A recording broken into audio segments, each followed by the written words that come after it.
The US gay club's dance style from 1970s headlining an Indian show. A woman dances in the spotlight, the glittering tassels on her dress shivering and swaying in tandem with her moves. But it's her arms that catch the light. They wave, spin and whip through the air at breathtaking speed, almost like the blades of a fan. These are the opening visuals of a recently released web series on Amazon Prime Video called Wack Girls, a drama centered around 6 women who learn a new dance form to become their city's first all-female walking crew. Not many know about the dance, and so the women have to fight hard, against society and their families, to be taken seriously. But waacking ends up being the gift that keeps on giving. Directed by Sooni Taraporevala, the series has been released at a time when many Indian cities, big and small, are witnessing a renewed interest in waacking. I was fascinated by the dance style and the importance it gives to self-expression, says Taraporevala about why she made the series. Workshops and underground walking jams, events where dancers battle it out with their moves, are mushrooming in several cities, and international walking legends are visiting the country to teach the dance. Recently, Archie Burnett, who was a club dancer in New York in the 1970s and 80s, and is a respected figure in the walking community, visited India for a jam.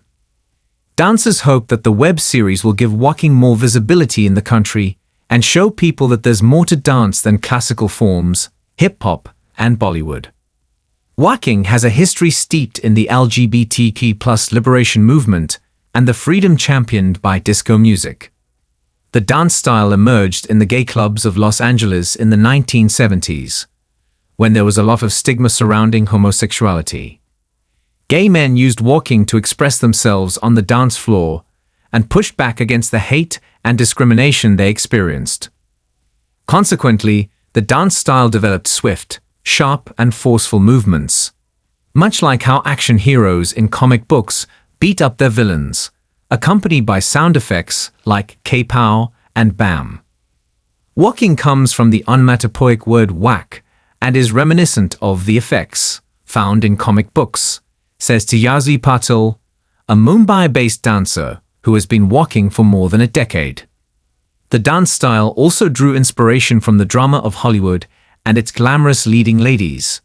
Dramatic poses, quick footwork, and striking arm movements are characteristic of waacking, but dancers have continued to add new moves to the repertoire of steps, as celebrating individuality and self-expression are at the heart of the form. And because of its core ethos, waacking continues to be a tool of empowerment and self-expression for India's LGBT+ community. In fact, many people explore their sexual identity through the dance style because it allows space for introspection and expression, says Ayushi Amrut, who has been waacking since 2012 and is a frequent host of Red Bull's Your House is Wack, a walking jam for dancers across the country. Another important factor is that the waacking community always strives to be a safe space, so that people feel comfortable expressing themselves, she adds. When Amrut was introduced to waacking by her dance teacher, the style was virtually unknown in India. Her teacher encouraged her to watch videos and reach out to dancers abroad to learn more about the style. We, the handful of Indian dancers who began waacking over a decade ago, learned waacking the hard way, by doing our own research, learning about the history of the dance and connecting with dancers in countries where waacking was popular, says Amrut.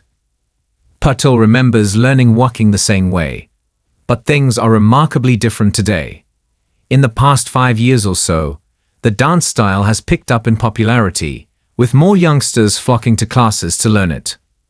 Patil, who teaches dance, says that she encourages her students to stay true to the ethos of the style, unabashed self-expression. When it comes to music, India is still finding its soundscape for the style, she adds.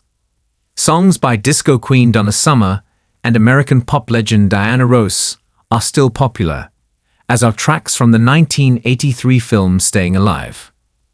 Bollywood had its own disco era too, with songs like Koi Yahan Nesh Nech and Aap Jaisa Koi becoming chart toppers in the 1980s. But they don't often find space in today's walking jams. For What Girls, Taraporevala brought in indie artists to create an album of original soundtracks, which Patil says has created a brand new and promising soundscape for walkers in India. I think the time is right for people to embrace who they are fully, says Patil, and waacking is the perfect platform to showcase what you find.